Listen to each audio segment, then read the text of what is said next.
अस्सलाम वालेकुम रहमतुल्लाहि व बरकातहू। टीबी चाहे 20 साल पुरानी हो, 30 साल पुरानी हो या हड्डियों का ढांचा बन चुके हो, तो एक इंतहाई मुजर्रब फार्मूला आपके सामने रखता हूँ। तीर बेखता है, यानी अगर आप इसको इस्तेमाल करेंगे तो इंशाल्लाह पहली खुराक से ही मुंह से अगर आपके लंग से अगर आपके थूक से खून आ रहा है, फेफड़ों से अगर खून आ रहा है, खांसी आ रही है, बलगम है, रेशा है, लेसदार रतूबात आ रही हैं, आप बिल्कुल सूख गए, हड्डियां ये शाने की नजर आना शुरू हो गई हैं, तो आंखें बंद करके लंग्स का जितना भी बड़े से बड़ा इन्फेक्शन है, जख्म हो गए, उसके लिए अक्सरुल असर ये फार्मूला इस्तेमाल करिए।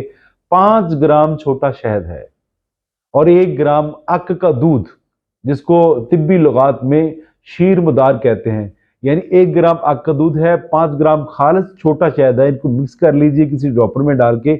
2 से 3 कतरे सुबह इस शहादत की उंगली पर रख के चाटिए, ऊपर से नीम गर्म दूध और 1 चम्मच देसी घी का या 2 चम्मच जैतून के तेल के डालिए।